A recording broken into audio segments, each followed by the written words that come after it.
क्या है आध्यात्म? दर्शन, चिंतन धारा, विद्या या संस्कृति की परंपरागत विरासत। आध्यात्म दर्शन यानी जीवन का शाश्वत सत्य। मानव जीवन से जुड़े शाश्वत सत्यों को जानिए और समझिए उपासक डॉक्टर सोहन राज तातेड़ से हमारे खास कार्यक्रम आत्मविज्ञान में। आत्मविज्ञान यानी सही दृष्टि, सही सोच। भाई और बहनों, मातृशक्ति को नमन। स्टूडियो में आपका हार्दिक स्वागत है, अभिनंदन सत्कार है। आत्मविज्ञान, साइंस ऑफ द सोल कार्यक्रम हम लेकर के आए हैं और इस कार्यक्रम के तहत हम आपको सही दृष्टि, सही सोच, एक नई दृष्टि देते हैं। दृष्टि पुरुषार्थ की देते हैं। हमारे यहाँ दृष्टि का अर्थ है कि आपको सही दिशा में पुरुषार्थ करना है और वह पुरुषार्थ आप करते रहोगे तो आपका जीवन धन्य हो जाएगा।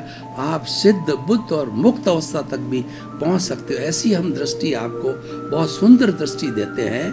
तो आप हमारे साथ जुड़े रहिए और ये सारा कार्य जो है हम करते हैं अलग अलग एपिसोड में, अलग अलग विषय, अलग अलग टॉपिक के साथ करते हैं। तो आज हमने एक बहुत ही सुंदर विषय लेकर के आपके सामने आए हैं। तो आज हमारा विषय है सफलता के 5 सूत्र। भाई और बहनों, ये सफलता के 5 सूत्र 7 अरब की जनसंख्या सब पर लागू होते हैं और अगर इसको मानव मात्र धारण करे तो कोई वजह नहीं है कि जीवन में उसको असफलता मिले, क्योंकि ये सूत्र सर्वव्यापी है। ये सूत्र किसी को कष्ट नहीं देने वाले हैं, ये व्यक्ति का विकास करने वाले हैं। व्यक्ति को एक ऐसी दिशा, एक ऐसी दृष्टि देने वाले हैं कि उस दिशा में वो चलता रहेगा बिना किसी को मिटाए, बिना किसी को डिस्टर्ब किए, बिना किसी को हानि पहुंचाए। ये 5 सूत्र व्यक्ति लेता रहे तो आगे बढ़ सकता। मैं एक उदाहरण देता हूं कि एक टीचर ने जो है बोर्ड के ऊपर एक अपने चौक से पेंसिल खींची और अपने विद्यार्थियों को कहा कि इस जो है ये लाइन है, इसको छोटा कीजिए। 2 तरह के बच्चे आए। तो एक बच्चा तो ये आया कि उसने जो है उसके दोनों किनारों को थोड़ा मिटा करके और छोटा कर दिया उसकी लेंथ को। और दूसरा जो लड़का आया उसने क्या, उसके नीचे एक और ज़्यादा लंबी जो है वो लाइन खींच दी। तो गुरुजी की खींची हुई लाइन है वो छोटी हो गई। वो सकारात्मक सोच वाला था और पहले वाला नकारात्मक सोच वाला था।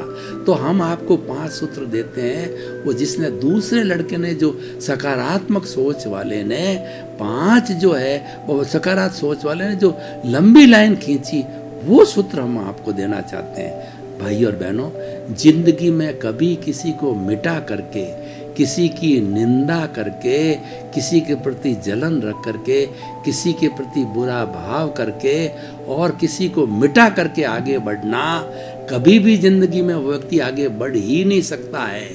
जो व्यक्ति दूसरे के लिए कुआं खोदता है, पहले वो गिरता है। आपने बुरे भाव किए किसी के प्रति तो वो बुरे भाव अगले का बुरा होगा या नहीं, आपका उसी क्षण हो गया। आपके बुरे भाव होते ही आपके कर्मों का बंधन हो गया और वह कर्मों का बंधन है, जैसे भाव है, वो अगले भाव में आपको उसके परिणाम भुगतने ही पड़ेंगे। तो बताओ आपने क्या प्राप्त किया? आप पुरुषार्थ कीजिए, आप विकास कीजिए। दुनिया का हर आदमी चाहता है कि विश्व का प्रथम व्यक्ति बनिए, लेकिन दूसरों को मिटाकर नहीं, अपनी योग्यता से, अपनी प्रतिभा से आगे बढ़ते रहिए। तो पहला सूत्र हमारा भावक क्रिया।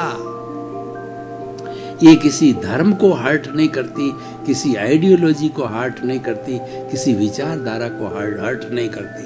हमारी भावक क्रिया क्या कहती है कि प्रेजेंट में रहो।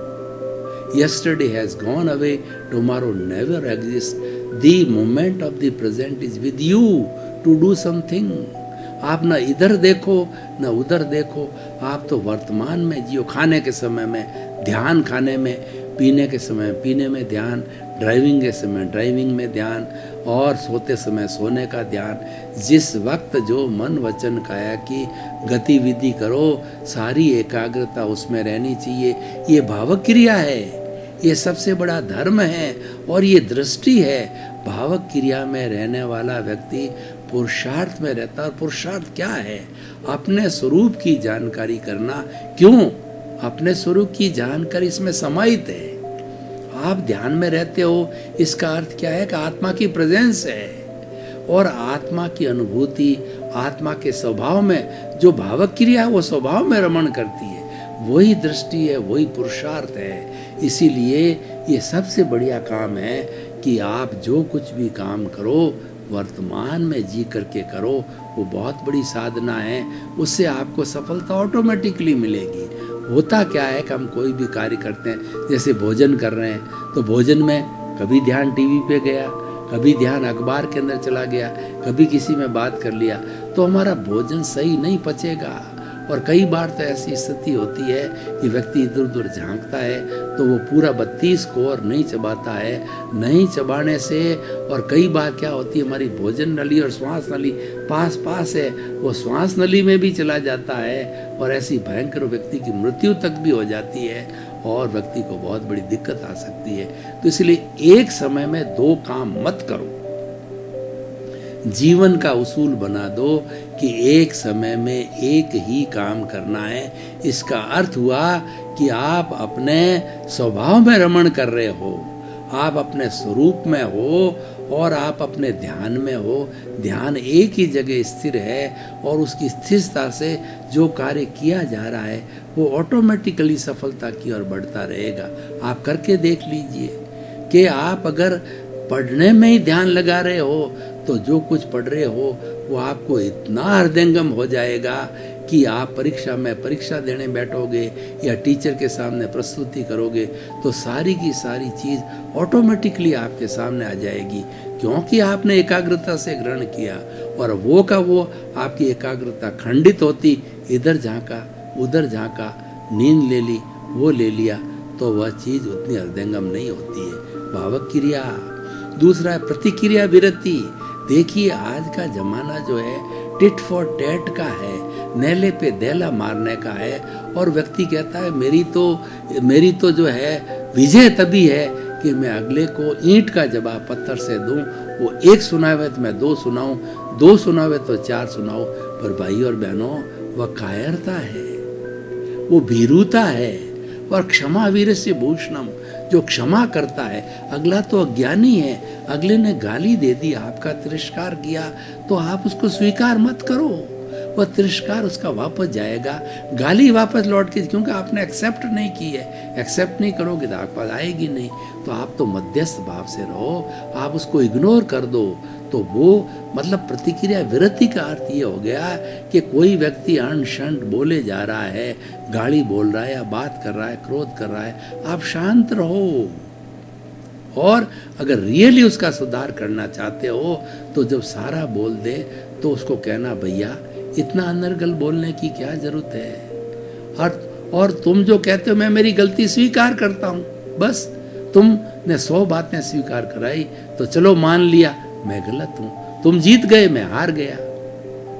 तो सवाल ये है कि ऐसा करने से हमारी प्राण ऊर्जा खत्म होती है, प्रतिक्रिया विरति से हमारे संबंध टूटते हैं। वो व्यक्ति ये तोड़ने की प्रक्रिया है, जोड़ने की प्रक्रिया मैत्री है कि हम मीठा बोलें, अच्छा बोलें, थोड़ा बोलें, हितकारी बोलें और प्रिय बोलें। वाणी ऐसी बोलिए और मन का आपा खोए, औरन को शीतल करे और आप वो शीतल होए। हम प्रतिक्रिया क्यों करें? प्रतिक्रिया करने का हमको अधिकार ही नहीं है। किसी की ओपिनियन देना और किसी का अभिप्राय देना आपके अधिकार क्षेत्र में है ही नहीं। कुदरत ने आपको ये पावर नहीं दी है, उस पावर का आप मिसयूज कर रहे हो। आपको कर्ता बनने की कोई पावर नहीं है, आप जबरदस्त उसको हथिया रहे हो और अपने पैरों को लाड़ी मान करके कर्ता बनते हो। मैंने किया, घर मैंने बनाया, परिवार मेरा है, मैं किसी का फादर हूँ, मैं किसी का मदर हूँ और मैंने इतना बड़ा साम्राज्य खड़ा किया, इतनी बड़ी फैक्ट्री खड़ी करी और मेरी इतनी शोहरत है और मेरे पास इतनी धन है, मेरी दौलत है। अरे भैया, ये तो तुम्हारे पूर्वकृत कर्मों की वजह से मिल रही है, तुम्हारा उससे क्या लेना देना है? तुम जो है क्यों इतरा रहे हो? लेकिन वो फालतू बन जाता है और बन करके और अपने भाव मिला करके कर्ता भाव से कर्मों का अंजन करता है, नए कॉजेज डालता है, आगे कर्म बीज मिलेंगे, फिर उसका चार्जिंग होगा और फिर उसका कर्म परिणाम सुख दुख की होगी। तो प्रतिक्रिया नहीं करनी, आपको जितना संक्षिप्त कहना हो कहो। अगला वाचाल है, बोलता रहे तो बोलते रहो, आप तो मिनिमम बोलो, जितना आवश्यक हो बोलो, तोल कर बोलो, मीठा बोलो और संक्षिप्त बोलो। इसलिए प्रतिक्रिया नहीं करनी, नेले पे देला नहीं मारना, एक का एक, दूसरा दो, दो का चार, उससे क्या है, ये टकराव बढ़ता है। टकराव टालिए, ऐसा करोगे तो एडजस्ट एवरीवेयर, आप अपने आप एडजस्ट हो जाओगे। तो इसीलिए ये प्रतिक्रिया विरति। तीसरा मैत्री, बहुत अच्छा सूत्र है। दुनिया में किसी को शत्रु मत समझो, आप तो घोषणा कर दो कि 84 लाख जीवा योनि प्राणियों में से मेरा कोई शत्रु नहीं है, मेरे सब मित्र है। मित्ति भुए सुकप्पय, सभी से मैत्री करो। मैत्री एक ऐसा अमृत है कि जो हम लोगों के साथ बांटते हैं तो वो भी हमारे मित्र हो जाते हैं, हम भी उनके मित्र हो जाते हैं। और हमारे को मैत्री की भावना रखने से कभी भी भय नहीं लगता है, क्योंकि हमारा कोई नुकसान नहीं पहुंचाएगा। नुकसान पहुंचाता शत्रु, और वो शत्रुता की भावना से शत्रु बनता है। शत्रु अपने आप नहीं बनता। हमारा किसी के प्रति शत्रु भाव है तो भाव सामने वाले के पास चला जाता है और वह भी हमारे से शत्रुता करता रहता है। हम मैत्री रखते हैं तो मैत्री का भाव सामने वाले के पास जाता है, वह भी हमसे मित्रता करता है, क्योंकि ये संसार पूरा वाइब्रेशन से बना हुआ है। संसार में केवल प्रतिध्वनि है, हम जो ध्वनि करते हैं वही प्रतिध्वनि मिलती है। हम पिछले जन्म में जो ध्वनि करके आए हैं, जो अर्न करके आए हैं, उसका हिसाब इस जन्म के अंदर चुकता हो रहा है। किसी कुएं के पास जाकर के, खुले कुएं के पास आप जोर से बोलिए कि मैं चोर, तुम चोर हो, भीतर से आवाज आएगी तुम चोर हो। और तुम अगर ये आवाज करते हो कि भैया तुम बहुत अच्छे व्यक्ति हो, तो अंदर से आवाज आएगी भैया तुम बहुत अच्छे व्यक्ति हो। तो ये हमारी प्रतिध्वनि है। हम मैत्री की भावना रखें, शत्रुता की भावना को छोड़ दो, क्योंकि शत्रुता की भावना तनाव पैदा करने वाली, दुख पैदा करने वाली है। आप दुख नहीं चाह रहे हो तो फिर आप जो शत्रुता की भावना क्यों करते हो? एक तरफ तो कहता मुझे दुख नहीं चाहिए, और दूसरा है कि दुख के काम करते हो। दो, एक जो है म्यान में दो तलवार कैसे चलेगी? आप एक वन साइडेड रहिए, आप सबको मैत्रीपूर्ण समझिए। आपका घर का क्या जाता है, आपके क्या घटता है, किसी को आप दुश्मन मानते हो, जो आपको दुश्मन मानते हो उसके भी शुद्ध आत्मा से प्रार्थना करो कि एक्स की शुद्ध आत्मा भगवान, आप मेरे से शत्रुता रखते हो लेकिन मैं तो आपसे मित्रता रखता हूँ, और हम उसकी शुद्ध आत्मा भगवान उस ऐस व्यक्ति के शरीर को जो है आप प्रतिक्रमण कराओ, उस शरीर को जो आप जो है शिक्षा दो कि वो मेरे प्रति शत्रुता का भावना भाव भूल जाए। मैं आपको एक उदाहरण बताता हूँ कि हमारे घर में चूहे आते हैं, तो मैं जब चूहे आते हैं तो उनसे मंगल भावना करता हूँ कि ये चूहों के भीतर विराजमान शुद्ध आत्मा भगवान आप हमारे घर में मत आओ। हम आपको पिंजरे में बंद करते हैं, कई बार आपकी पूंछ पीछे लटक जाती है और पिंजरे में बंद रह करके आपको तकलीफ होती है, आपका श्वास घुटता, आप हमारे घर मत आओ। आपकी अशातना हम करते हैं, हमको बहुत दुख होता है और उस बात की हम क्षमा याचना करते हैं, आप हमारे घर मत आओ। तो वो चूहे दूसरे तीसरे दिन आना बंद कर देते हैं, क्योंकि हमारी बात वहाँ तक पहुँचती है। देखिए सारा आत्मा का खेल अव्यबाद आत्मा है, सारी आत्मा चींटी से लगा करके भगवान कृष्ण राम की आत्मा सब एक जैसी, सब अव्यबाद है। उनके तक कोई तार की जरूरत नहीं है, उनके तरफ भावों की जरूरत है। आप शत्रुता के भाव भेजोगे, शत्रुता के आएंगे, और आप मित्रता के भाव भेजोगे, मित्रता का भाव आएगा। आपका दिया हुआ लौट के ही आपके पास आएगा, नया कुछ भी नहीं आने वाला है। आप किसी के साथ बुरा बर्ताव करोगे, आपको बुरा बर्ताव अगले जन्म में मिलेगा। आप किसी को मारोगे तो अगले जन्म में आपको मारेगा, क्योंकि ये तो प्रकृति का नियम है। As you sow so you will reap, जैसा बोओगे वैसा काटोगे, ये शाश्वत नियम है, ये कुदरत का कानून है, ये अल्टीमेट ट्रुथ है, और ये जो है लॉ ऑफ द नेचर है, इसका पालन करो। तो पहला हो गया भावक क्रिया, प्रतिक्रिया वृत्ति, मैत्री। चौथा मित भाषण। देखिए दुनिया में सारे झगड़े होते हैं, ये जबान की वाचाल से होते हैं। इस जबान के अंदर अमृत भी है और जहर भी है। अगर आप मित्रता की बात करते हो, पोलाइटली बोलते हो, सद्भावना से बोलते हो, अहंकार रहित भावना से बोलते हो और टॉन्टिंग वे के अंदर नहीं बोलते हो, सीधी सीधी बात बोलते हो, तो क्या होता है, अगले वाला भी आपको मीठा बोलेगा, अगले वाला भी आपसे मित्रता का व्यवहार करेगा। आप ट्रेन में देखिए, दोनों करके देख लीजिए, कोई भी से कहिए भाई साहब थोड़ी सी जगह देना, थोड़ी सी मैं भी 2 मिनट बैठ जाऊं, आपको जगह मिल जाएगी। और आप अकड़ते हो कि आप तो पसर करके बैठे हो और आप मुझे जगह नहीं दे रहे हो। भाई उसकी तो सीट है, उसका तो रिजर्वेशन, उससे तो रिक्वेस्ट करो। रिक्वेस्ट से तो सब कुछ हो सकता है। रिक्वेस्ट एक ऐसी चीज है, अच्छे अच्छों को झुका देती है, बड़े से बड़े दुश्मन को मित्र बना देती है। तो मित भाषण बोलने की कला होनी चाहिए। अगर मित भाषण वाला व्यक्ति है, सीमित बोलता है, मीठा बोलता है और सत्य भाषा बोलता है, अहितकारी भाषा बोलता है और वाचालता नहीं रखना है, जितनी आवश्यकता होती है उतना ही बोलता है, दुनिया में वो कहीं चले जाए उसका कोई दुश्मन हो ही नहीं सकता, उसके सभी मित्र बनेंगे। क्योंकि भाषा ऐसा माध्यम है जो कि हमको समाज में एक दूसरे के साथ जोड़ता है। अगर भाषा न होती तो हम भी पशुवत रहते, हम सब मूक रहते, हम एक दूसरे जुड़ नहीं सकते। जितना आज समाज का विकास हुआ है सब भाषा से विकास, जितनी प्रस्तुतियाँ हो रही, चाहे टीवी से हो, चाहे मोबाइल से हो, चाहे इंटरनेट से हो, कुल मिला के तो भाषा ही तो है। ये कन्वर्ट हुई है, टीवी में हुई, मोबाइल में हुई, इन्वर्ट जो है वो हमारे इंटरनेट में हुई, तो कुल मिला के तो शब्द ही हैं जो आगे से आगे ट्रांसफॉर्म होते रहते हैं। तो भाइयों बहनों, मित भाषण और समय की अल्पता तो दे करके 5वां शुद्ध मिताहार, जैसा अन्न वैसा मन, और जैसा मन वैसा भाव, जैसा भाव वैसा विचार, जैसा विचार वैसा व्यवहार, जैसा व्यवहार वैसा व्यक्तित्व। यानी हमें अपने व्यक्तित्व को अच्छा बनाना है तो भोजन पे ध्यान दो, क्योंकि हमारी प्राण ऊर्जा 4 चीज़ों से बनती है, भोजन, पानी, अग्नि और प्राण वायु। उसमें भोजन का बहुत बड़ा कंट्रीब्यूशन है। आप कैसा भोजन करते हो, आप सात्विक करते हो या राजसिक करते हो या तामसिक करते हो। तामसिक भोजन करोगे तो आप में जो हिंसा के भाव आएंगे, अपराध के भाव आएंगे। सात्विक भोजन करोगे आप में सज्जनता के भाव आएंगे। शाकाहार लेते हो, न्यूट्रिशियस फूड लेते हो, हित मित रित लेते हो। हित का मतलब हितकर भोजन, न्यूट्रिशियस भोजन होना चाहिए जिसके अंदर कि जो है 20% प्रोटीन हो, 10% कार्बोहाइड्रेट्स हो और 10% जो है हमारी फैट हो, 6% मिनरल हो और उसके साथ साथ 60% पानी हो। और मात्रा में भोजन लेते हो, पेट के 4 हिस्से करो, उस हिस्से के अंदर 2 पेट तो ठोस भोजन लो, 2 हिस्सा एक जो है पानी के लिए, एक गैस के लिए। अगर आपने गैस के लिए नहीं छोड़ा तो बड़ी मुसीबत हो जाएगी। उसको उनोदरी कहते हैं, उनोदरी करनी चाहिए।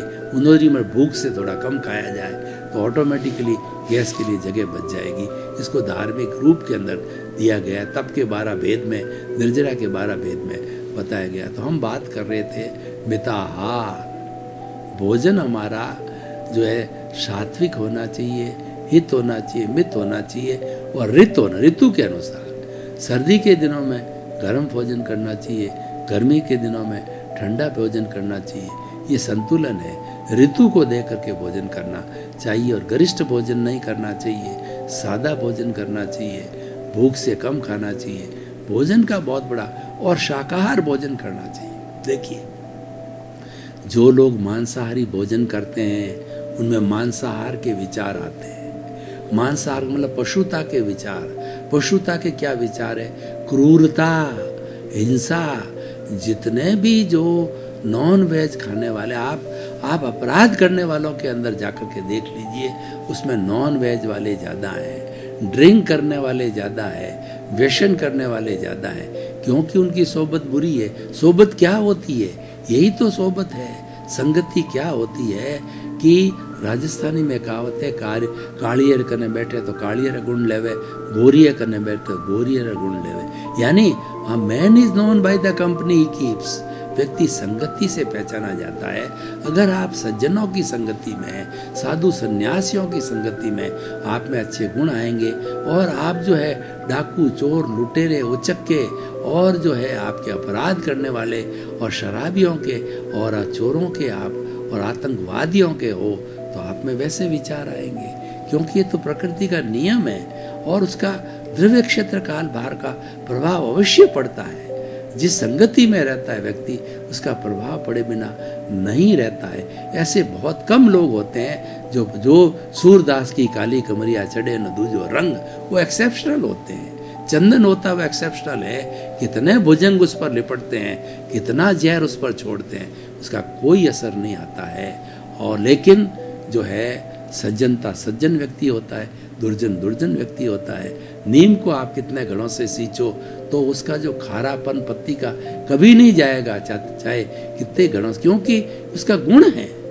दुर्जन का गुण दुर्जनता, सज्जन का गुण सज्जनता। सज्जन को कितनी फटकार पड़े लेकिन सज्जनता नहीं छोड़ता। दुर्जनता को कितनी शिक्षा मिले लेकिन वो अपने सज्जनता कभी नहीं आता है। तो भाइयों, ये 5 बड़े सूत्र जो हमने बताए, भावक क्रिया, प्रतिक्रिया विरति, मैत्री, मित भाषण और मिताहार, ये 5 जो हमारे सूत्र है, ये वर्ण, जाति, धर्म, संप्रदाय और भाषा सबसे मुक्त होकर के मानव मात्र के लिए है। जो मानव धर्म है उसके ये 5 सूत्र है। और मानव धर्म क्या होता है? मानव धर्म कहता है कि 1 वर्ड, 1 स्काई, 1 अर्थ, 1 सन और 1 religion. What is that religion? मानव धर्म।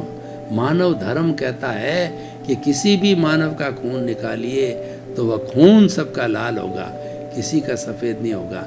यानी हमारे में समानता है। जो चीज़ मेरे को बुरी लगती निश्चित रूप से आपको बुरी लगेगी, क्योंकि हमारा सजातीय शरीर है, हम दोनों मानव है। तो मानव धर्म का जो है उत्कृष्ट बनाने के लिए हमने ये 5 सूत्र लिए हैं। और धर्म तो अपना में धम्मो मंगल मुखी टंग, अहिंसा संयमो तवो। धर्म उत्कृष्ट मंगल है, मानव धर्म उत्कृष्ट मंगल है। क्यों? कि मानव धर्म में कौन सा धर्म है? मानव धर्म जिसमें अहिंसा है, अहिंसा धम्मो मंगल मुठि, अहिंसा संयमो, संयम है और तप है। संयम का मतलब किसी के साथ बुरा व्यवहार मत करो, सर्वभूतेषु संयम अहिंसा।